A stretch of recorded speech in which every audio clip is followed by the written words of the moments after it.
তালেবান সরকারকে এখনই স্বীকৃতি দিতে চায় না G20। মানবিক সংকট মোকাবেলায় $100 কোটি বেশি সহায়তার ঘোষণা ইইউর।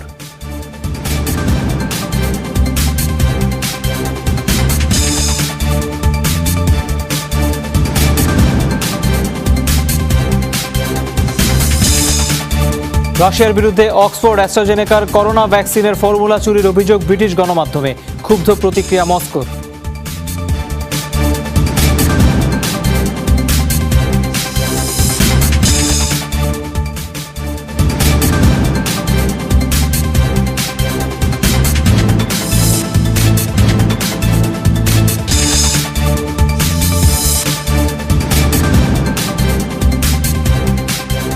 দর্শক, শিরোনামগুলো দেখছিলেন, পুরো খবরে যাচ্ছি। যুদ্ধবিধ্বস্ত আফগানিস্তানে সহযোগিতা পৌঁছাতে তালেবানের সাহায্য নিতেই হবে, তার মানে এই নয় যে দেশটির নবগঠিত সরকারকে অনুমোদন দিতে হবে। মঙ্গলবার এক ভার্চুয়াল বৈঠকে এই বিষয়ে সম্মতিতে পৌঁছালো শীর্ষ 20 অর্থনীতির দেশগুলোর জোট G20। এই দিনই আফগানিস্তানের মানবিক আর্থসামাজিক সংকট মোকাবেলায় $100 কোটি বেশি সহায়তা তহবিল ঘোষণা করল ইউরোপীয় ইউনিয়ন। পুরোপুরি তালেবান নিয়ন্ত্রণে যাওয়ার পরপরই বিভিন্ন দিক থেকে কোণঠাসা আফগানিস্তান। দেশটির রিজার্ভ জব্দের পাশাপাশি বিশ্ব সম্প্রদায়ের তরফ থেকেও এসেছে সংস্কারের চাপ, যার ফলে তীব্র মানবিক সংকটের মুখোমুখি দেশটি। আফগানদের বিপর্যয় কমাতে মঙ্গলবার ভার্চুয়াল বৈঠকে বসে শীর্ষ 20 অর্থনীতির দেশগুলোর জোট G20। এতে অংশ নিয়ে জাতিসংঘ মহাসচিব জানান, শিগগিরই সহযোগিতা না বাড়ালে বিশ্বের জন্যই অপেক্ষা করছে বড় হুমকি। তালেবান আফগানিস্তানের নিয়ন্ত্রণ প্রতিষ্ঠার আগেই অর্থনীতি ছিল ভঙ্গুর অবস্থায়। আন্তর্জাতিক নীতিমালা মানেই দেশটির তারল্য সংকট মেটাতে হবে, নতুবা বাড়বে আফগানদের দেশ ছাড়ার প্রবণতা। সাথে সাথে বৃদ্ধি পাবে মানব পাচার এবং সন্ত্রাসবাদ, যার জন্য গোটা বিশ্বকেই চরম মূল্য দিতে হবে। ইউরোপীয় ইউনিয়নের পক্ষ থেকে আসে $100 কোটি বেশি অর্থ সহায়তার ঘোষণা। শর্ত একটাই, তালেবানের হাতে যেন না পৌঁছায় সেই তহবিল। তবে বন্টনের জন্য দলটির সাথে আলোচনায় রাজি বিশ্ব সম্প্রদায়। আফগানিস্তানকে জরুরি সহযোগিতা দিতে বিশ্ব নেতাদের একযোগে কাজ করতে হবে। জাতিসংঘকে একটি নীতিমালা নির্ধারণের আহ্বান জানাচ্ছি, কিন্তু সহায়তার জন্য তালেবানের সাথেই যোগাযোগ করতে হবে, কোনো বিকল্প নেই। তার মানে এই নয় যে সরকারকে অনুমোদন দিচ্ছে আন্তর্জাতিক মহল। এদিকে কাতার আবারও জানালো, তালেবান গঠিত সরকারকে একঘরে করে রাখাটা সমাধান নয়, তাতে সংকট বাড়বে বই কমবে না। সন্ত্রাসবাদ তথা IS বিরোধী লড়াইয়ের প্রতিশ্রুতি দিয়েছে তালেবান। এমনকি আফগানিস্তানের ভূখণ্ডে কোনো সন্ত্রাসী তৎপরতা চলতে দেবে না, এমন নীতিতেও তারা বিশ্বাসী। কিন্তু তত্ত্বাবধায়ক সরকারের বৈষম্য ইস্যুতে তালেবানকে সতর্ক করা হয়েছে।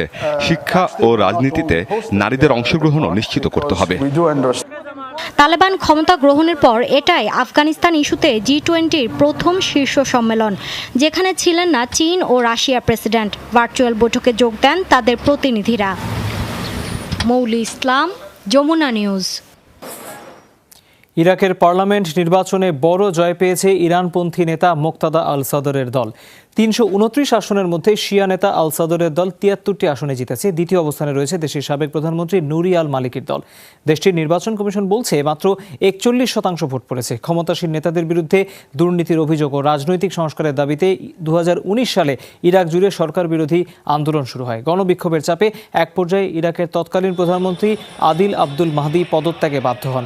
এরপর দেশের প্রধানমন্ত্রী হিসেবে মুস্তাফা আল কাধিমিকে নিয়োগ দেওয়া হয়। 2022 সালে নির্বাচন অনুষ্ঠিত হওয়ার কথা ছিল, তবে আন্দোলনের মুখে নির্ধারিত সময়ের কয়েক মাস আগেই ভোট গ্রহণ হলো।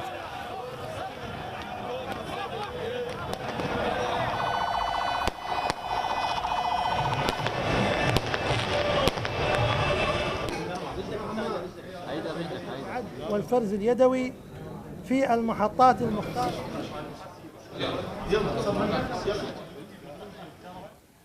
কেনিয়ার সাথে সমুদ্রসীমা বিরোধ মামলায় জয় পেল সোমালিয়া। মঙ্গলবার আন্তর্জাতিক বিচারিক আদালত ICJ এই রায় শোনান। ভারত মহাসাগরের তেল গ্যাস সমৃদ্ধ এলাকাটি নিয়ে দীর্ঘদিন ধরেই প্রতিবেশী দেশগুলোর মধ্যে বিবাদ চলছিল। পারস্পরিক সমঝোতায় মীমাংসা না আসায় 2014 সালে বিষয়টি করায় আন্তর্জাতিক আদালত পর্যন্ত। মঙ্গলবার বিচারপতি জন ডনগ বাতিল করেন কেনিয়ার দাবিকৃত সমুদ্রসীমা। উল্টো সোমালিয়ার জলসীমায় টানা হয়েছে নতুন মানচিত্র। সেখানেই 1 লাখ স্কোয়ার কিলোমিটার এলাকা নিজ মালিকানাধীন দাবি করে আসছিল কেনিয়া। এই রায়ে সন্তোষ প্রকাশ করেছেন সোমালিয়ার প্রেসিডেন্ট। একই সাথে প্রতিবেশী দেশটিকে সেটি মেনে চলার আহ্বান জানানো হয়।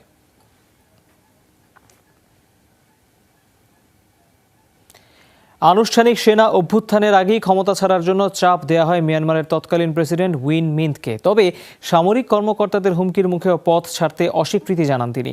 মঙ্গলবার ইয়াঙ্গুনের আদালতে দেয়া সাক্ষী নিজেই বর্ণনা দেন মিয়ানমারের ক্ষমতাচ্যুত প্রেসিডেন্ট উইন মিন্ট। জানান 1 ফেব্রুয়ারি প্রথম প্রহরে দুজন সেনা কর্মকর্তা তার বাসভবনে হাজির হয়ে পদত্যাগ করতে বলেন।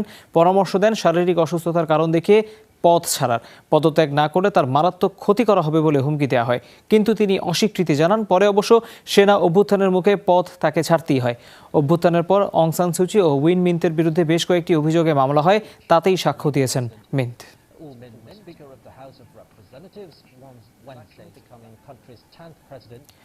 আগামী সপ্তাহে বুস্টার ডোজের জন্য মডার্না এবং জনসন অ্যান্ড জনসনের ভ্যাকসিন পেতে পারে ছাড়পত্র। মার্কিন রোগ ও ওষুধ নিয়ন্ত্রক প্রতিষ্ঠান FDA এমন ইঙ্গিত দিয়েছে। প্রতিষ্ঠানগুলো গেল মাসে অনুমোদনের জন্য আবেদন করেছিল। আগামী বৃহস্পতি ও শুক্রবার এই ব্যাপারে জরুরি বৈঠকে বসবে স্বাধীন বিশেষজ্ঞ কমিটি। তারাই জানাবেন বুস্টার ডোজের জন্য কতটা কার্যকরী দুটি প্রতিষ্ঠানের ভ্যাকসিন। আদৌ মিলবে কিনা ছাড়পত্র সেটি জানা যাবে তখন, কারণ মডার্নার পাঠানো তথ্য নিয়ে কিছুটা সন্দেহ প্রকাশ করেছেন স্বাস্থ্যবিদরা। 344 স্বেচ্ছাসেবীর ওপর পরিচালিত জরিপের তথ্যে প্রতিষ্ঠানটিকে দিয়েছে FDA-কে।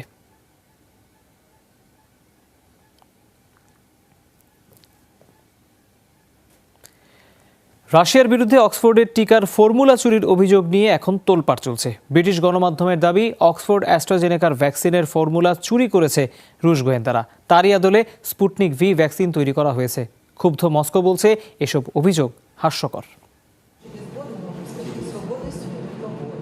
করোনার ভ্যাকসিন আবিষ্কারের পর থেকে মুখোমুখি বিভিন্ন দেশ।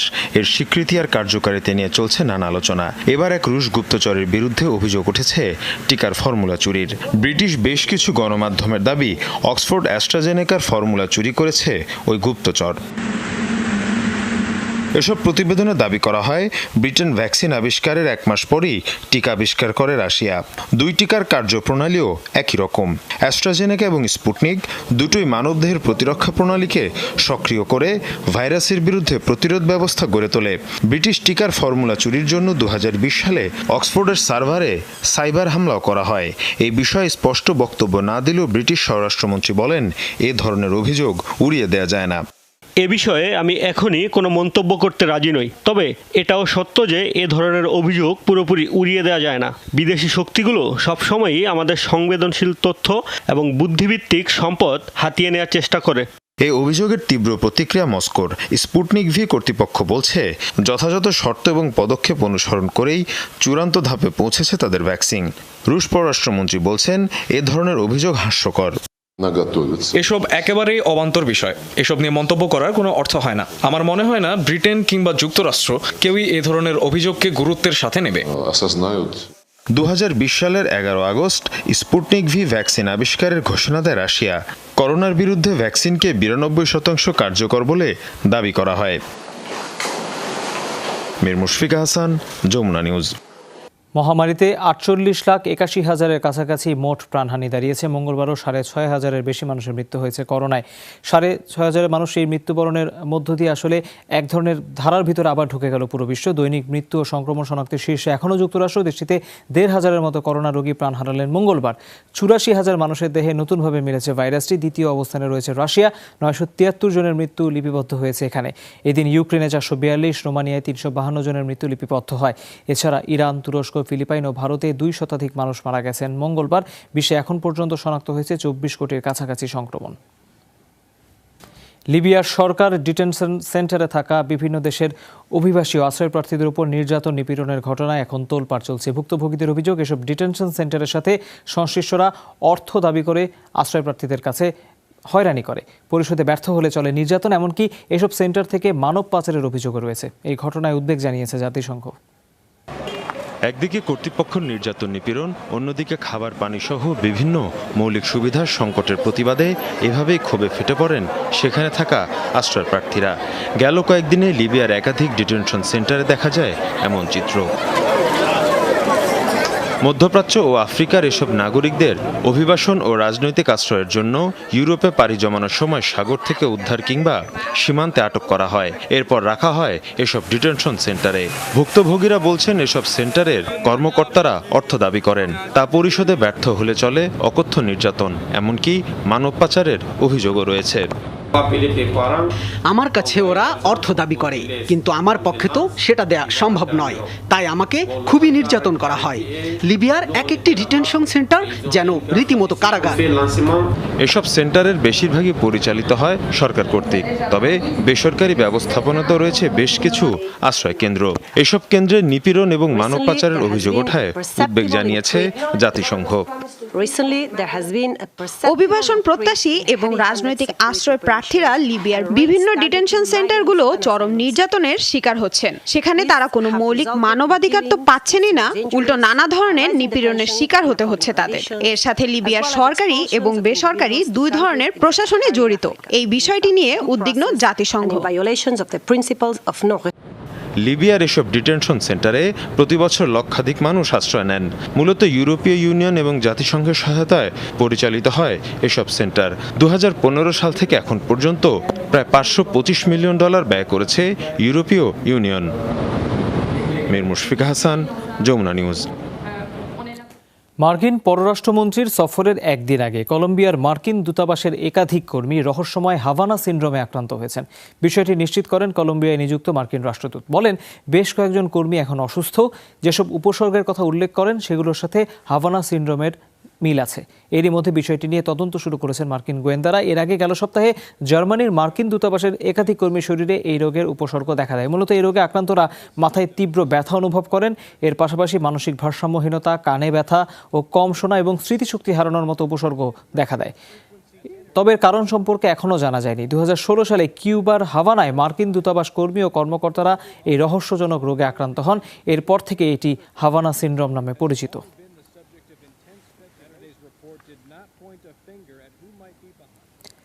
যুক্তরাষ্ট্র ও দক্ষিণ কোরিয়ার শত্রু ভাবাপন্ন আচরণ মোকাবেলার জন্যই উন্নত করা হচ্ছে প্রতিরক্ষা কাঠামো। মঙ্গলবার রাজধানীর অস্ত্র প্রদর্শনীতে এই মন্তব্য করেন উত্তর কোরিয়ার সর্বোচ্চ নেতা কিম জং উন।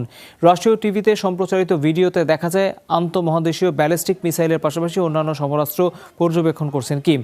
সেখানে ছিল দেশটির সর্ববৃহৎ ক্ষেপণাস্ত্র হৌসং 16। সমরাস্ত্র প্রদর্শনীর উপলক্ষে ছিল সেনাবাহিনীর কুচকাওয়াজ। একদিন আগেই কিম জং উন বলেন, প্রতিবেশীর সাথে নতুনভাবে যুদ্ধে জড়ানোর কোনো ইচ্ছা নেই, কিন্তু যুক্তরাষ্ট্রই বারবার কোরীয় উপকূলে উত্তেজনা ছড়াতে থাকে। গেল মাসে 4 দফায় নিত্য নতুন মিসাইলের পরীক্ষা চালিয়েছে উত্তর কোরিয়া।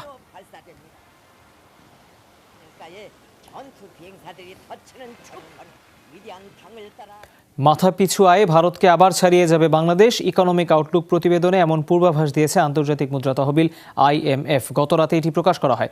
IMF বলছে, চলতি বছর বাংলাদেশে মাথাপিছু আয় হবে $2138, যা ভারতের চেয়ে $26 বেশি। করোনার প্রভাব কাটিয়ে উঠছে দুই দেশই, তবে বাংলাদেশের চেয়ে বেশি প্রবৃদ্ধি অর্জন করবে ভারত। IMF এর পূর্বাভাস, ভারতে চলতি বছরের প্রায় 9.5 ভাগের মতো জিডিপি প্রবৃদ্ধি হবে, কিন্তু বাংলাদেশের হবে 6 ভাগের কাছাকাছি। বিশ্ব অর্থনীতি নিয়ে অবশ্য ভালো খবর দেয়নি IMF। প্রধান অর্থনীতিবিদ গীতা গোপীনাথ জানান, অনেক দেশ করোনার ধাক্কা সামলে উঠলেও সব শ্রমিক কাজে ফিরতে পারেনি। শ্রমঘন শিল্পে এই প্রবণতা বেশি, তাই সার্বিক উৎপাদনে নেতিবাচক প্রভাব পড়বে, কমবে বিশ্ব প্রবৃদ্ধি।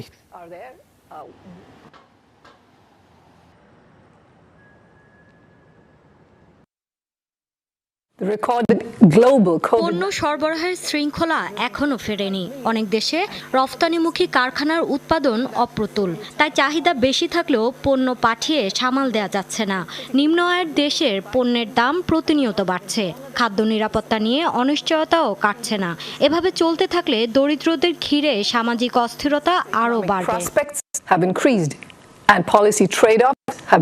চিলির দক্ষিণাঞ্চলীয় 2টি রাজ্যে জরুরি অবস্থা জারি করেছেন প্রেসিডেন্ট সেবাস্তিয়ান পিনেরা। স্থানীয় মাপুচে জাতিগোষ্ঠীর সাথে তুমুল সংঘাতে জড়িয়েছে নিরাপত্তা বাহিনী। গেল সপ্তাহ থেকেই নিজস্ব ভূমি ফিরিয়ে দেয় এবং স্বীকৃতির দাবিতে আন্দোলন করে আসছে এই জাতিগোষ্ঠী, যা মঙ্গলবার ভয়াবহ আকার ধারণ করে। জনস্রোত ঠেকাতে লাঠিচার্জ এবং কাঁদানে গ্যাস ছোড়ে নিরাপত্তা বাহিনী। তাতে রণক্ষেত্রে পরিণত হয় 2টি রাজ্য, বায়োবায়ো এবং আরোকানিয়া। সবশেষ তথ্য অনুযায়ী কমপক্ষে 20 জন আহত হয়েছেন। পরিস্থিতি নিয়ন্ত্রণে সেনাবাহিনী মোতায়েনে বাধ্য হয়েছে সরকার।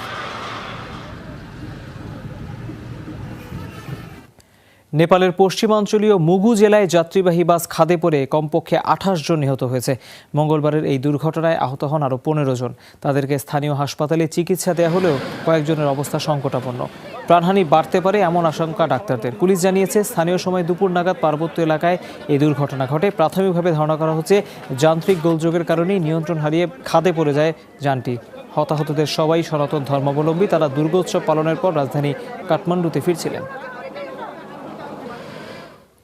টাইফুন কম্পাসুর তাণ্ডবে শিক্ষা প্রতিষ্ঠান এবং পুঁজিবাজার বন্ধ রেখেছে হংকং। বুধবার ভারী বৃষ্টিপাতের পূর্বাভাস দিয়েছে স্থানীয় আবহাওয়া অফিস। এরই মধ্যে উপকূল এবং নিম্নাঞ্চল থেকে বাসিন্দাদের সরানো হয়েছে নিরাপদ আশ্রয়। যারা বাড়ি ছাড়তে নারাজ তাদের প্রাকৃতিক দুর্যোগ মোকাবেলায় যথাযথ প্রস্তুতি গ্রহণের নির্দেশ দেওয়া হয়েছে। আবহাওয়াবিদরা বলছেন, টাইফুনের গতিবেগ বর্তমানে ঘন্টায় 83 কিলোমিটার এবং এর ঘূর্ণন বেগ ঘন্টায় 101 কিলোমিটার। পর্যবেক্ষকরা বলছেন, বুধবার বিকেল নাগাদ কমে আসবে ঝড়ের শক্তি, পরিণত হবে নিম্নচাপে। এর আগে ফিলিপাইনের উত্তরাঞ্চলে আঘাত হানে কম্পাসু। প্রাণ হারান দেশটির কমপক্ষে 11 জন, এখনও নিখোঁজ 7 বাসিন্দা।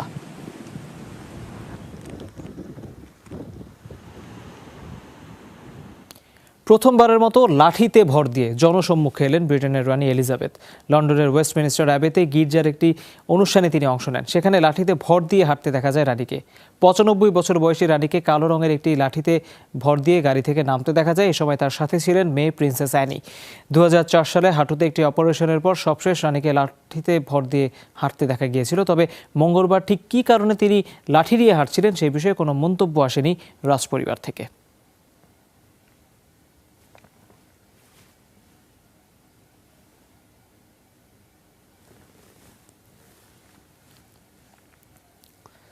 দুর্গাপূজায় আজ চলছে মহা অষ্টমীর আনুষ্ঠানিকতা। মন্দিরে মন্দিরে চলছে পুষ্পাঞ্জলি।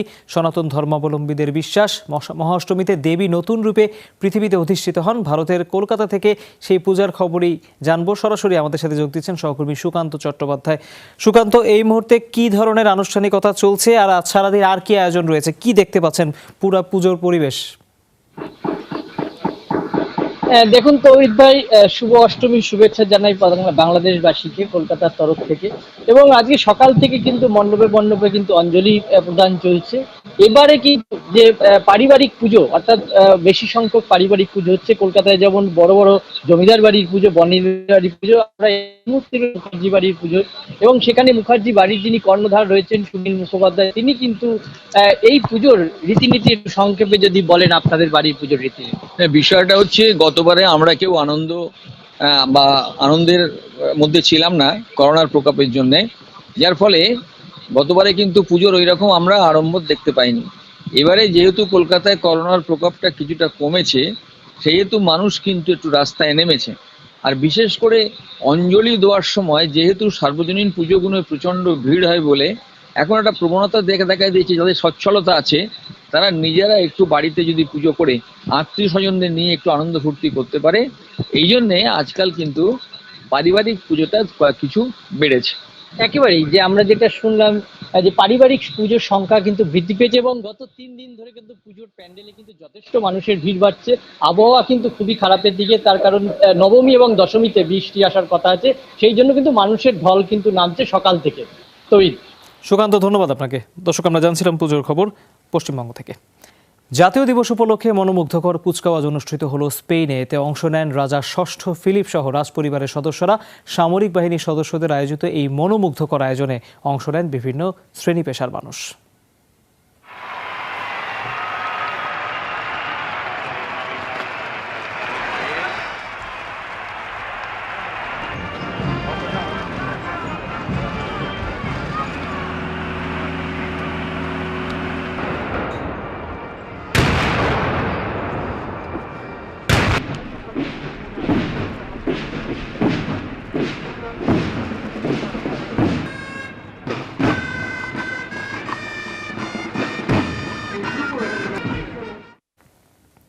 দর্শক, আমরা শেষ করব যমুনা আইডেস। তার আগে শিরোনামগুলো জানিয়ে দিচ্ছি আর একবার।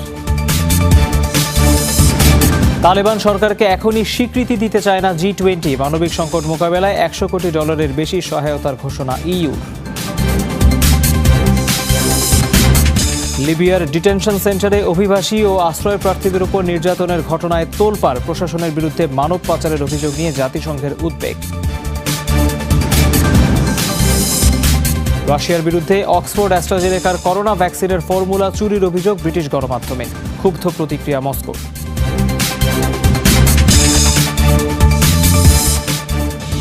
দর্শক, এই ছিল যমুনা আইডেসকে। এতক্ষণ যারা সাথে ছিলেন তাদের সবাইকে অনেক ধন্যবাদ।